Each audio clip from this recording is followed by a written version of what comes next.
Что не небесная, превышая небесных сил, нетворное сияние. Радуйся, невесто не небесная, ликов девичьих радостей и ангелов превесная.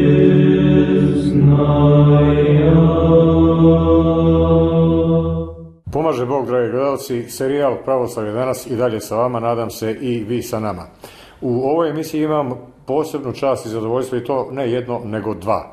Prvo, što je ovo 220. emisija serijala, dakle jubilarna, a drugi, još važniji razlog za moju sreću i zadovoljstvo, a ubeđen sam i sreću i zadovoljstvo mog povratnika i saradnika Stojana Mandića, koji je u svih, a nije svih 220, samo jednom je bio odsutan i to opravdano, nadam se i na njegovo zadovoljstvo.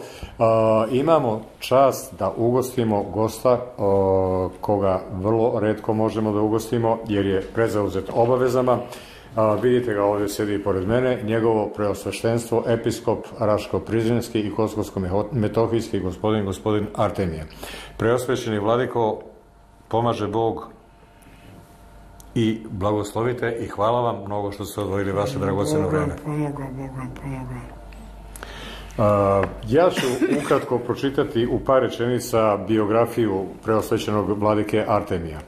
Vladika Artemije Radosavljević rođen je u selu Lelić u blizini Valjeva u tadašnjoj kraljevini Jugoslaviji 15. januara 1935. godine. Je li ovo tačno, preosvećeni? Jeste. 15. januara 1935. godine, koje je i rodno selo svetog vladike Nikolaja. U mladosti se upoznao sa svetim Justinom Popovićem, koji je u to vreme živeo u manastiru Ćelije. Sveti Justin Popović ga je zamonašio nakon završene bogoslovije 20. novembra 1960. godine u manastiru Ćelije. Po završetku Teološkog fakulteta u Beogradu upisao je postdiplomske studije u Atini, gde je sa uspehom odbranio doktorsku disertaciju sa temom Spasenje po svetom Maksimu Ispovedniku. Tajna spasenja. Izvinjavam se, hvala preosvećeni. Tajna spasenja po svetom Maksimu Ispovedniku. Potom se povlači u manastir Crna Reka, gde provodi 13 godina. Izabran je za episkopa Raško-Prizrenskog u maju 1991. godine. Preosvećeni, još jednom hvala što ste odvojili vaše vreme da posvetite našim gledalcima, a tema za ovu i narednu emisiju naravno bit će tema upravo ona kako se i naš serijal zove, Pravoslavlje danas. Preosvećeni, pre nego što ja počnem da vam postavljam pitanja, želeo bih vas da pitam da li imamo blagoslov za ovu temu, da li možemo da je načnemo i naravno da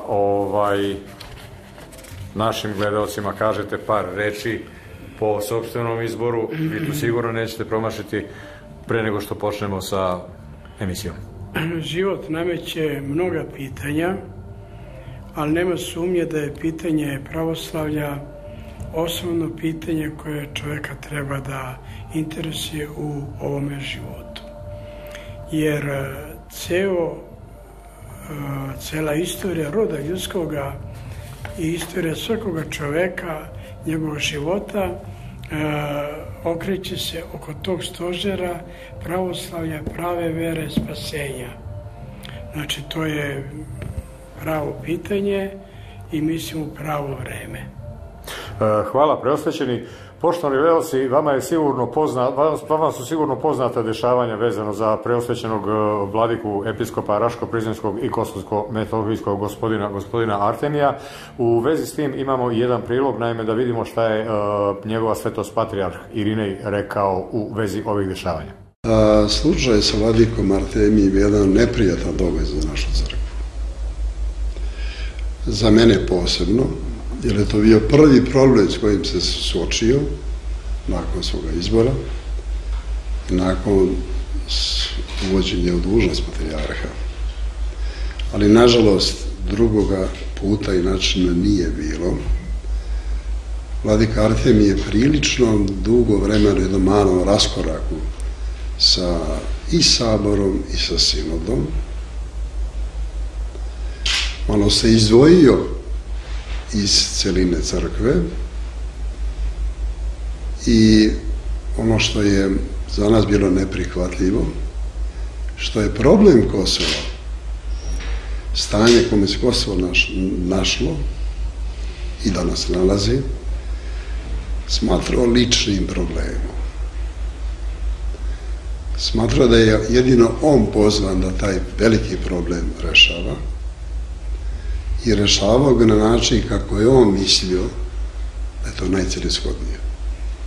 S tim se crkva nije složila, se sabor, i na to je ukazivano njemu dosta dugo, međutim vladika to nije mnogo uvažavao. Evo, nakon ovog priloga preosvećeni koji ste i vi mogli vidjeti, njegova svetost patrijarh Irinej je bio malo rezigniran ili nezadovoljan, bar po onome kako je to on rekao, nekim stvarima na Kosovu, gde ste, na čelu koje eparhije ste se vi nalazili.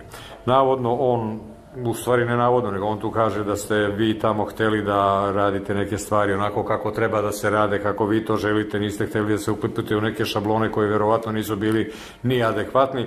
Pa šta, a evo da vas pitam konkretno, da li je moguće i da li je tačno, nećemo naravno zalaziti u detalje, u neke dubioze, a da li je moguće i da li je tačno, jer evidentan je nehuman i nekorektan odnos nekih prema vama.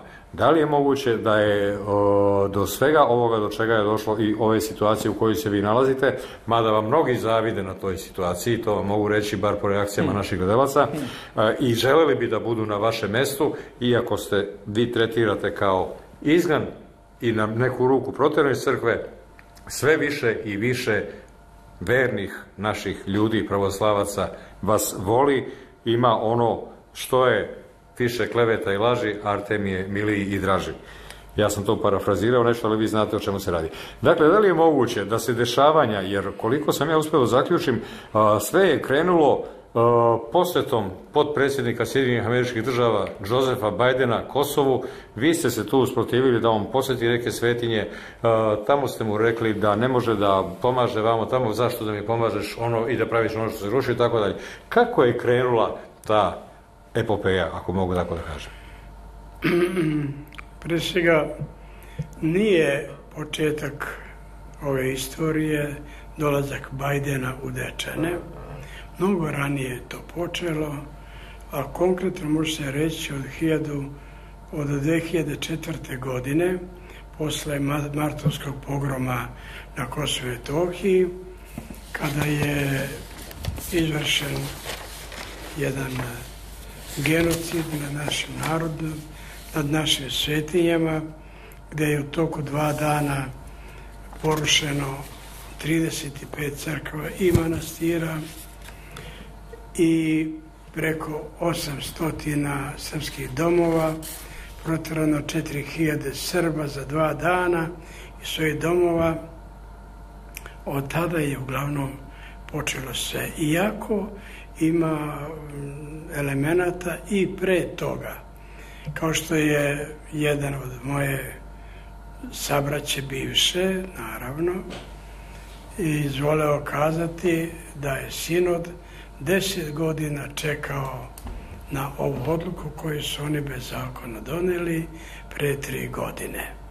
Što znači da im je smetalo moje prisustvo na Kosovu i Metohiji i mnogo ranije, a ne samo od 2004. Glavni problem je bio taj što sam ja opravdano i osnovano pokrenuo tužbu protiv 4 evropske države koje imaju svoje vojske na Kosovu i Metohiji i u čim regionima su porušene ove svetinje 17. marta 2004. godine, jer oni su bili dužni i zato su došli tamo po odluci Ujedinjenih nacija da pruže zaštitu i miran život svima, a to nisu uradili. I ja sam onda pred Međunarodnim sudom u Strasbourgu podigao u stvari tužbu protiv tih država da za tu štetu koja je naneta Srpskoj pravoslavnoj crkvi, eparhiji Raško-Prizrenskoj. Interesantno je da je sinod, Sveti arhijerejski sinod, podržao taj moj postupak, dao podršku potpuno za sve što budem preduzimao i radio po pitanju obnove naših porušenih svetinja, ali ta podrška je trajala samo 2-3 meseca, da bi onda sinod promenio svoju taktiku, svoju odluku i počeo da vrši pritisak da se ta tužba povuče iz Strasbura, verovatno na pritisak ovih predstavnika 4 države, na predstavnike naše vlasti u Beogradu, a vlast je onda preko crkve vršila pritisak na mene. To je trajalo, ta borba, jedno 5 meseci, sve do maja 2005. godine, kada je Sveti arhijerejski sabor doneo odluku da se ta tužba obustavi, da se povuče. Ja nisam ranije pristajao i pružao sam otpor tom nastojanju sinoda. I drugi razlog je bio taj što